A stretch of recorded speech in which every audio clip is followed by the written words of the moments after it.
अभी जैसा कि आप सभी जानते हैं कि बीजेपी की अगर मैं बात करूं सीटों की, तो हरियाणा के अंदर लगभग 6 सीटें लोकसभा के जो प्रत्याशी हैं उनके नाम घोषित कर दिए गए हैं और 4 सीटें जो हैं 4 जिलों के अंदर जो है नाम घोषित नहीं किए गए हैं। इसी दौरान की अगर बात की जाए तो बहुत सारे ऐसे प्रत्याशी हैं जो आराम से अपने घरों में बैठे हैं, एसी कूलर उनके चल रहे होंगे क्योंकि गर्मी का मौसम है भाई, एसी चल रहे होंगे। लेकिन एक तरफ एक ऐसा काफिला आज मुझे मिला जिसके पीछे मैं लगी और शायद वो एक गाँव के अंदर आकर के रुका। ऐसे ऐसे कंटीले रास्ते और ऐसे ऊबड़-खाबड़ रास्तों से होता हुआ उनका काफिला जो है अभी फिलहाल मैंने दोबारा से रुकवा लिया क्योंकि वहाँ शायद बातचीत ऐसी नहीं हो पाई थी। अभी की अगर बात करूँ तो वो शख्स मेरे साथ हैं जो अगर बात करूँ गाड़ियों की, तो गाड़ियाँ तो शायद बड़ी-बड़ी हैं, लेकिन फिर कौन से रास्तों से रहे हैं, चल कौन से रास्तों से रहे हैं, एक बार दिखा दीजिए दोनों तरफ। एक खेत के अंदर हैं और शायद इतना बड़ा काफिला आपने मोदी जी की गाड़ियों में देखा होगा और वही काफिला प्रशांत जी के साथ है और लगातार एक मुहिम इन्होंने चला रखी है, लोगों के पास जा रहे हैं, मिल रहे हैं उनसे। नमस्कार प्रशांत जी, माननीय मोदी जी के तो आशीर्वाद से जो है हमारा काफ़िला कहाँ, हम तो जनसंपर्क के लिए जी संकल्पित हैं और उसी में चल रहे हैं। भाइयों का प्रेम है वो साथ में है जी। नहीं, एक तरफ वो प्रत्याशी भी हैं जो आराम से अपने एसी के अंदर बैठे हैं, एसी बंद गाड़ियां हैं, बिल्कुल बख्तर बंद गाड़ियां हैं, वहां बैठे हैं और आप लोगों के बीच चल रहे हैं, आप लोगों की समस्याएं जान रहे हैं, उनसे हालचाल पूछ रहे हैं। जनसंपर्क अभियान आपने शुरू किया हुआ, मतलब ऐसा क्यों? देखिए, हम संकल्पित हैं समाज हित में और जनसंपर्क के लिए जनहित में। माननीय मोदी जी का एक संकल्प है कि हमारे देश को विश्व गुरु बनाया जाए और उनकी नीतियां और योजना जो है उनको लेके हम जो है व्यक्ति विशेष के बीच में जन जन तक, गांव-गांव तक जो है उस बात को पहुंचाने का कार्य कर रहे हैं, जिसके लिए हम संकल्पित हैं। ये बीजेपी की अगर मैं बात करूं तो लगभग संघ पर चलती है और मैंने आपको कहते सुना है कि आप संघ के एक सिपाही हैं जी बिल्कुल। और हमेशा से तैयार रहते हैं, आप समर्पित हैं सेवा भाव से आम लोगों की समस्याएं देखने के लिए, हर काम के लिए। अगर बीजेपी की मैं 4 सीटों की बात करूं तो लगभग शायद हिसार की अभी सीट जो बड़ी हॉट सीट मानी जाती है, जी उसका अभी तक प्रत्याशी जो है सामने नहीं आया। क्या जी मान लिया जाए प्रशांत जी हो सकते हैं?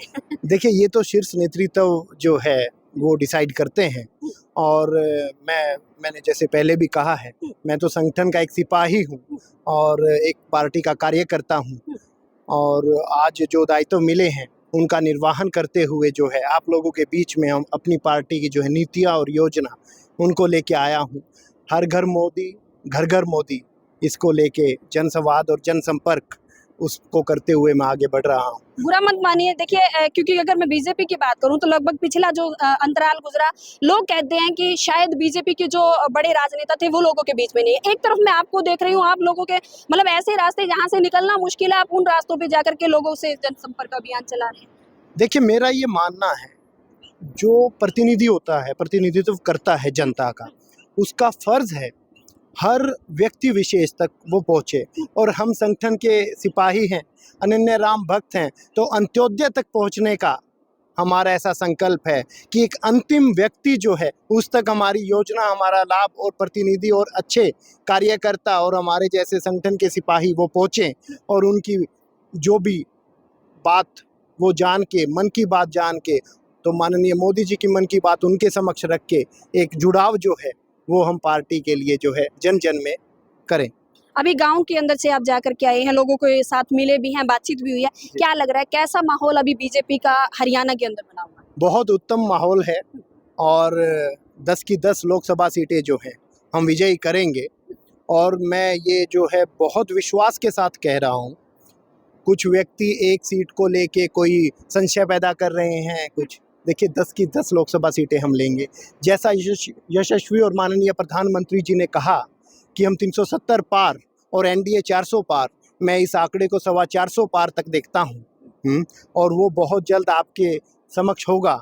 मैं जन जन तक पहुँचा हूँ, करीब 250 गाँव में मैंने संपर्क किया है और वहाँ के लोगों से जो मैंने जाना है, जो उनका भाव समझा है, वो माननीय मोदी जी के लिए बिल्कुल अनुकूल है, हमारी पार्टी के लिए अनुकूल है, संगठन के लिए अनुकूल है और उस चीज़ को आगे बढ़ाते हुए लोग जो हैं इतना प्रेम देंगे और विशेष आशीर्वाद जो है भाजपा पार्टी पर करके विजयी बनाएंगे और माननीय मोदी जी को जो है वहाँ पे विराजमान करेंगे पुनः एक बार फिर।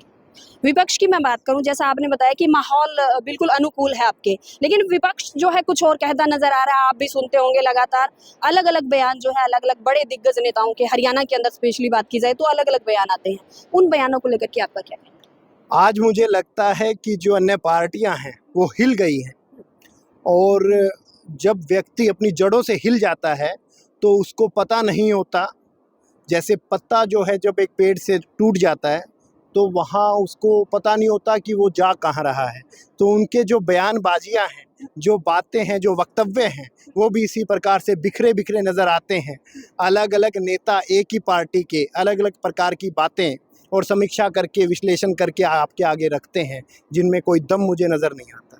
बीजेपी सरकार की अगर मैं बात करूँ, लगातार ये कहा भी जाता है कि मतलब एक ऐसी पार्टी है जिसमें आपको नहीं पता रातों रात सरकारें पलट जाती है, और इसका मेन उदाहरण हमें अभी देखने को भी मिला। हरियाणा का पूरा मंत्रिमंडल पलट दिया गया, नवराज सिंह सैनी जी नए मुख्यमंत्री बने।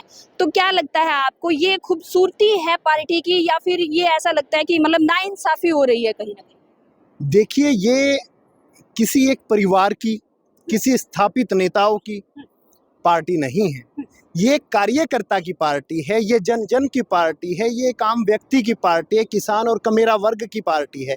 इसमें कोई भी एक आम जनमानस जो है किसी भी रूप से किसी भी स्थान पर जो समाज हित में, राष्ट्र हित में, देश हित में संकल्पित है, उस व्यक्ति को किसी भी स्थान पर जो है विराजमान किया जा सकता है। और इसका जो है नायाब नमूना जो माननीय नायब सिंह सैनी जी के माध्यम से आपने देखा, और आगे भी आप इसी प्रकार से देखते रहेंगे, ऐसा मेरा जो है विश्वास भी है। और मैं अटल सत्य के रूप में इस बात को कह सकता हूं कि हमारा संगठन एवं पार्टी संकल्पित है हर व्यक्ति विशेष के लिए और कार्यकर्ता के लिए आगे से आगे। जो हाईकमान की आपने ये बातें बताई कि लगातार देखते हैं जो लोगों के बीच में पहुंच रहे हैं। शायद एक उदाहरण बहुत जल्दी हम देख सकते हैं, मैं ये कह सकती हूँ, हिसार लोकसभा सीट के रूप में। जी देखिए, ये तो पार्टी कमान जैसा आदेश करें, संगठन जैसा आदेश करें हमारी। वही मैं कह रही हूँ कि इस बीच हाईकमान ये भी देख रहा है कि एक तबका वो है, एक प्रत्याशी वो है, धुरंधर है वैसे, लेकिन अपने घरों में बैठे हैं, अपने इसी के अंदर बैठे हैं, गाड़ियों के अंदर, और एक ऐसे जो सिपाही हैं जो बाहर निकले हुए हैं, जो लोगों तक पहुंच रहे हैं, आम जन तक पहुंच रहे हैं। देखिए, मैं ये कह सकता हूँ, अगर पार्टी मुझ पर विश्वास और संगठन विश्वास और आशीर्वाद देके मुझे आप लोगों के समक्ष उतारते हैं, तो मैं आपके माध्यम से एक विश्वास दिलाना चाहता हूँ हिसार की जनता को कि आपको हर चीज़ के लिए जो है ये समझ में आएगा कि एक सांसद का जो कार्य होता है और सांसद का जो प्रेम सांसद के क्षेत्र को मिलना चाहिए वो आपको मिलेगा। और आपके लिए जो है तत्पर और हर पल जो है तैयार वो सांसद आपकी बात उठाने के लिए, आपके लिए डेवलपमेंट करने के लिए, आपके सोल्यूशन करने के लिए और आपकी हर प्रॉब्लम का जो है सोल्यूशन देने के लिए आप लोगों के बीच रहेगा। और समाज हित में संकल्पित होते हुए समाज उत्थान, क्षेत्र उत्थान एवं भाईचारा सर्वप्रिय है, उसको बनाए रखने का कार्य मैं ज़रूर करूँ। जैसा मैं बता भी रही थी कि आपने हमेशा देखा है कि बीजेपी एक ऐसी पार्टी है जो निम्न स्तर पे, जो निचले स्तर पे जो काम कर रहे हैं, उन सिपाहियों को, उन कार्यकर्ताओं को बिल्कुल ऊपर उठाने का काम करती है। और आज बीजेपी की ऐसी स्थिति है कि कोई नहीं जान सकता कि बीजेपी हिसार की जो अगर मैं पूरे हरियाणा की बात करूं, 4 लोकसभा सीटें हैं, उनमें प्रत्याशी जो भाई आराम से बैठे हैं एसी के अंदर, तो भाई आपकी कुर्सी भी हिल सकती है, क्योंकि मुझे ऐसा प्रत्याशी दिखाई दे रहा है जो आज भी आप आराम से बैठे हैं, लेकिन वो जो है जनमानस के साथ में जाकर के उनकी समस्याएं सुन रहे हैं, उनके जो है एक तरह से कन्वर्सेशन कर रहे हैं, उनके साथ में जाकर के उनसे बातचीत कर रहे हैं। तो अभी अगर मैं बात करूं तो कुछ भी हो सकता है। अभी एक डायलॉग आपने सुना होगा कि कुछ भी हो सकता है यहाँ, जरा बच के। तो जरा बच के मैं उन प्रत्याशियों के लिए स्पेशली कहना चाहूंगी कि कोई ऐसा कार्यकर्ता भी है जो आज भरी दोपहर है, भाई गर्मी का टाइम शुरू हो चुका है, और देख लीजिए काफिला आप देख रहे हैं, एक नारा है जय श्री राम का। तो कुछ भी हो सकता है। बाकी हाईकमान जो है लगातार इस पर नजर बनाए रहता है। और अगर मैं पूरे नीचे स्तर की बात करूं तो लगभग सभी पार्टियों के कार्यकर्ता ऐसे काम कर रहे हैं, लेकिन शायद इस तरह से काम जो कर रहा है एक ही जो है सिपाही आपको दिखाई दे रहा होगा, प्रशांत देवर्त ढांडा।